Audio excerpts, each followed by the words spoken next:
So I want to start out, and some of you read the bio and you read that I was a difficult employee, and that was the main reason I was a difficult employee.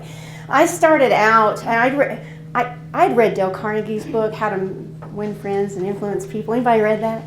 And in that book it said if you treated people right, they'd treat you right. Is that right? Yeah. Not all the time. And so when I started managing people, I had already cast a whole lot of negativity toward people I'd worked under, and I would say things like this to myself: I could outmanage them with my eyes blindfolded. If they would just treat people right, there wouldn't be such mutiny around here. And so then I get in that role as a manager, and I started out as the royal babysitter, and people walked all over me. Raise your hand if you've ever been the royal babysitter. I know. And then I went to the other side and became the other B word. Anybody been on there? Anybody sitting by someone that's there? Okay. And it took me a lot of years to find the middle. Well, I was an assistant manager for a year and a half, and then I got promoted to be a general manager, and I was in the restaurant business. Before that, I'd had a theater company, but I had 35 phenomenal volunteers, and I thought I was a really good manager because they were just so committed, so passionate about the same thing I was.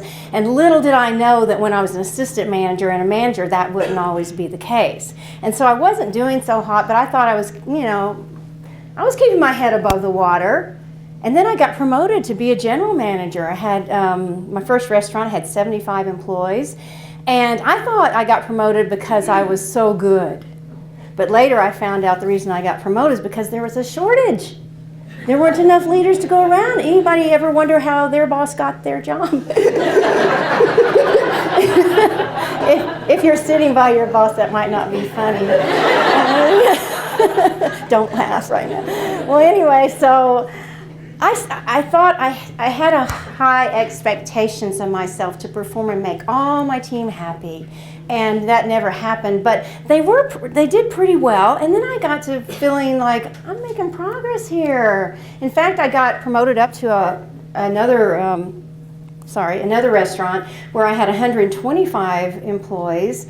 And we started making things happen there. Well, I thought I was hot stuff. The corporate office started calling us the land of DeSoto because we had such a phenomenal group. Now, every year my company gave a Manager of the Year award, and every year I thought I was going to get it, especially when this happened. Now I've been with the company 7 years and I've never gotten the award. And I've been with the company in a time where my sales have increased, my customer service is highly ranked. I have a team that works well together. And every year I'm wondering, what the heck?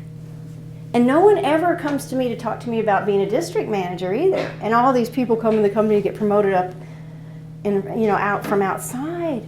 So I'm a little bitter. You ever been around a bitter employee?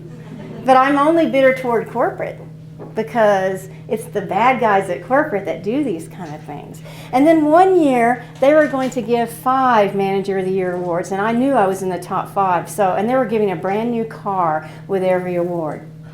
I picked out my color. But anyway, I picked out my color. I go to this conference where they're going to give out the awards, and it wasn't me. And the guy who got the car, my color, had only worked for the company 1 year. This guy that got the car, he didn't deserve it. He just played the political game. He's only been around 1 year. Look at him. He doesn't look intelligent at all. He doesn't act intelligent. I even did imitations of him. I won't do that right now because this is being videotaped. But anyway, I thought he just drank with the bosses, really. And so I'm on the phone talking trash about him, and I'm really upset. And I thought, I hope when my boss comes in soon that we can talk about this. And I really entertained in my mind that boss would come in and he would bring it up and say, Pam, I'm sorry I didn't go to bat for you. At least he'd have some excuse or some apology. Do you think that happened? No. He acted like nothing had happened. And he came in, and so I did my duty, and I gave him the cold shoulder. And he said, what's wrong? And I said, nothing. And he finally said, Pam, what's going on? You look upset. And so I said, well, why didn't you go to bat for me? You could have gotten me the car. And it wasn't really the car that I wanted. What was it that I wanted? The recognition. And he started, instead of apologizing, he started turning red in the face. And he started clearing his throat. And I said, what's going on, Jeff? Why? What are you not telling me? He said, well, Pam, do you really want to know why you didn't get it? And I said, yes. No. I mean, what reason could there be? And he said, Pam, I don't think you know this, but in the company you have a reputation. And I said, for what? Being the customer service guru? And he said, well, yeah, that and something else. And I said, what? He said, well, in the company, you're known, and forgive me for saying this, but he did say this, in the company, you're known as the bitch. And I said, I am not the B word, that's my mother. That's not me. And I started arguing with him about why I had that reputation.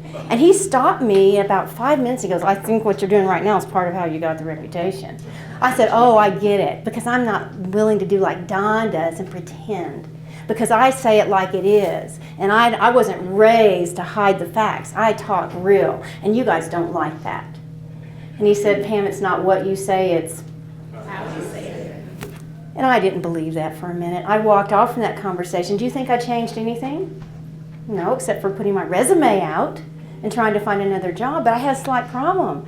I was the only breadwinner because my husband was sick and I had 2 kids and one on the way. And no one was going to pay me the kind of bonuses I was making there. And so I resolved at that time just to fly right below the radar. I'm going to have to stay here, but I'm going to stay here, have fun in my restaurant, have fun with my customers, and just pretend that corporate isn't there. And when I have to see them now and then, I'll just play the game. Anybody recognize this kind of behavior? Raise your hand if you recognize, no names mentioned, but you recognize the behavior. Well, I thought that was going to be okay until something worse happened. Don Dungy got promoted, the job I wanted. And guess who my new boss is? And he drives up in front of the restaurant in that brand new car. And I'm thinking, I can't believe this is happening to me. But he walks in, he goes, Pam, let's sit down and talk about you being on the team. And I thought I'd died and gone to hell. Because now I got to look him straight in the eye and pretend, and I don't even know if I can do that. But the guy, Don, was a lot smarter than I gave him credit for. Within 5 minutes, he had me. He stopped the conversation and he said, Pam, I can tell you're not really with me here. I said, I'm with you. And he said, I'm going to have to give you 2 choices. And I thought, who the heck does he think he is giving me a choice? He's been with the company 1 lousy year. I've been there 7 or 8, and he's going to tell me what my choices are. And he said, Pam, I know why you're upset. He said, because I know you won a manager of the year. And I said, no, I didn't. And he said, I know you want to be a district manager. No, I don't. And I know you wanted that car. I don't really want that car. And I lied, and he said, it's okay that you wanted those things, because my job as your boss is to help you get those things. But I can't help you get those things unless you get on the team. So here are your choices. Get on the team, I'll help you get that. Within the year, you'll have that car in your driveway, and you'll be in the pipeline to be a district manager. I thought, how could he promise me that? But then he said, or here's your other choice. There's the door. And he couldn't fire me on the spot. He would have had to go through the disciplinary process, but I knew he was serious.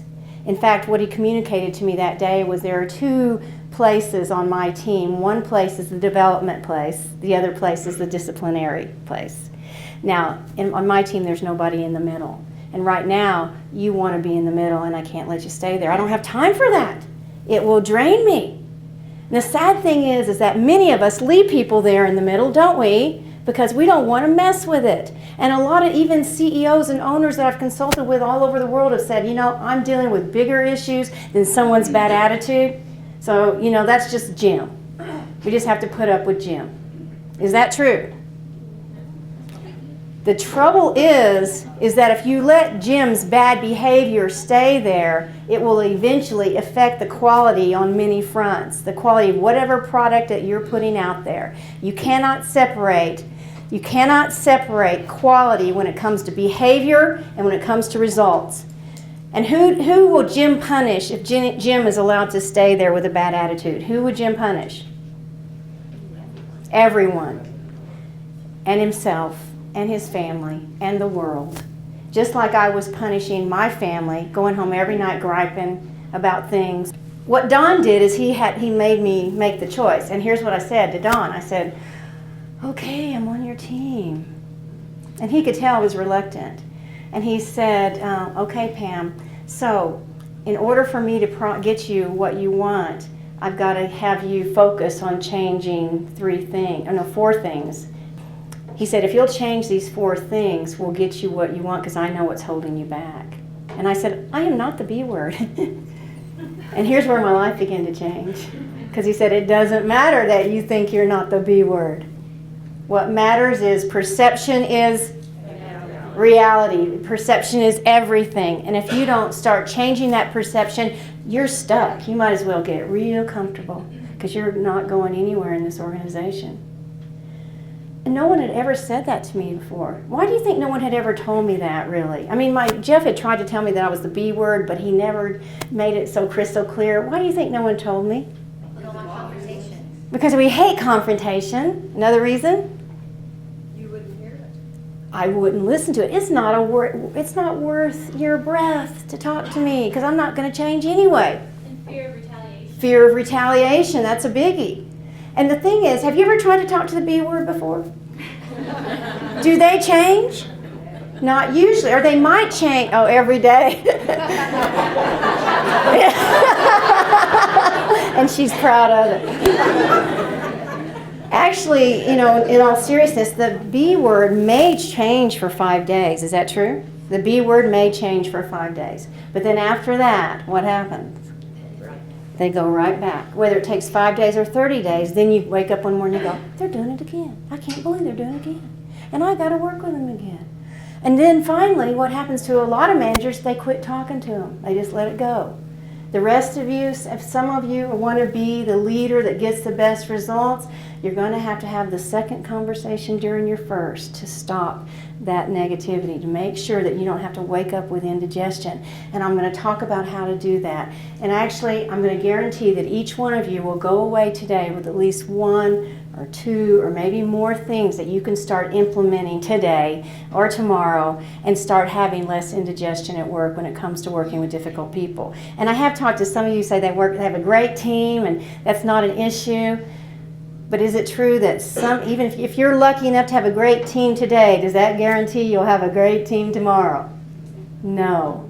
How many of you have been shocked like that, where you started out with yes, and you think you're a great manager, but you just happen to get a really good set of people? So I want to go ahead and get started in talking about these tools that we're going to use. And let me just say, I'm humbled to be here, and I know that with the experience in this room, that many of the things that I'm going to talk about, you know. But like Samuel Johnson said, most of us don't need to be instructed, we just need to be reminded. And so I'm going to remind you in a way that I hope to give you an avenue to gently ease into using these kind of tools and getting better results. Who wants better results? Because management doesn't have to be like this. It doesn't have to. And if you wake up and you're doing that, or you get to work, and I know this is an alarm going off, by the way. And the alarm is saying, you are not leading. That's what the alarm says, whenever you feel like you're beating your head against the wall. And I know how it is. You get up some mornings, and maybe if you're not having a panic attack when you wake up, by the time you get in the car and the phone starts ringing, you start looking at your text and you start thinking about what's going on at work. By the time you get to work, you're thinking, oh, am I up for this? And then you walk over the threshold and then someone starts coming telling you about problems. And then by the time you get to your desk, you hate people, And it's not about your list anymore. It's about survival. And it's about, when do I get to go home? And we just don't want to get in that situation. And so when you're beating your head against the wall, what is it? What is it? What is it when you're beating your head against the wall? It's an alarm saying what? You are not leading. Thank you. So, but nothing's going to change without leverage and accountability. Those 2 things that you've got to have. So let me go back to the Don Dungy story. By the way, he was the smartest man I ever worked for in my life, which goes to show that first impressions are not always right. He did get me the car, and it was blue. And not only that, within 2.5 years, I wasn't just a district manager, I was a regional manager in 2.5 years.